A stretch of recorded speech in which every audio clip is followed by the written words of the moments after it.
దానికి నేను కూర్చుంటున్నాను. నేను ఛానల్ కూర్చున్నాను. ఎందుకు కూర్చుంటున్నాను? నేను నా మూడవ కన్నుని వికసింపజేసుకోవాలి. 6 చక్రాల్లో అన్నిటికన్నా ఉన్నతమైన చక్రం ఆజ్ఞా చక్రం, సుదర్శన చక్రము. ఇక్కడ ఆ సుదర్శన చక్రం, సుదర్శన చక్రము. సు అంటే హైయెస్ట్, దర్శనం అంటే అన్ని చూపించే ఆ చక్రం సుదర్శన చక్రం, ఆజ్ఞా చక్రం. దాన్ని గురు చక్రం అని కూడా అంటారు. గురు స్థానం. అక్కడ మనం గురువు అవుతాం. 2 కళ్ళ వాడు, లేకపోతే నేను జమీందారు కావాలి, కుబేరుడు కావాలనుకున్న వాళ్ళంతా మనకు లఘువు. 3వ కన్ను కావాలనుకుంటున్నవాడు వాడు గురువు, బరువైన వాడు. ఇంకా అంటే తేలిపోయినవాడు. లఘు అంటే తేలిపోయినవాడు, అందువాడు సత్తా లేనివాడు. ఉప్పు అంటే ఎగిపోయేవాడిని లఘు అంటారు. కదల్చలేని వాడిని, ఆ బరువైన వాడిని గురువు అంటారు.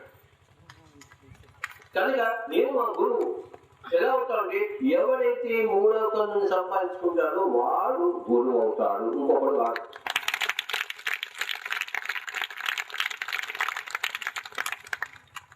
ఆ 3వ కన్నుని సంపాదించుకోవాలంటే కూర్చోవాలి, ఇంకా కూర్చోవాలి, మరింత కూర్చోవాలి.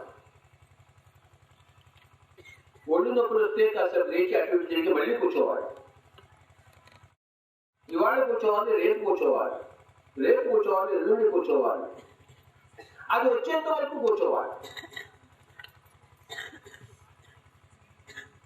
That is a pyramid master.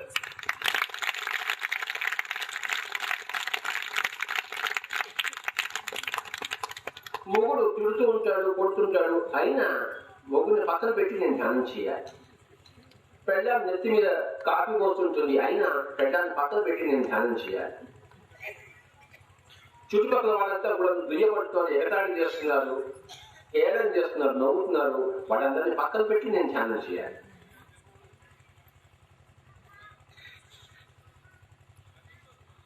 గుర్రానికి కళ్ళెం కట్టినట్టు మన లక్ష్యానికి మనం కళ్ళెం కట్టాలి. అదే లక్ష్యం, ఇంకో లక్ష్యం లేదు. మొగుడు బాగుండాలి, జ్ఞానం కావాలంటే 2 లక్ష్యాలు ఉంటే 2 కుదరదు. అవ్వ కావాలి, బొవ్వ కావాలి అంటే కుదరదు.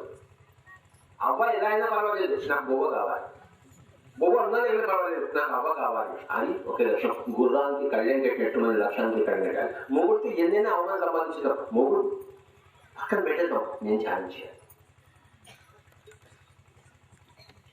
అవమానం దేవుడి నార్మల్, అవి అనుభవిస్తాం. నాకు 3వ కన్ను కావాలి.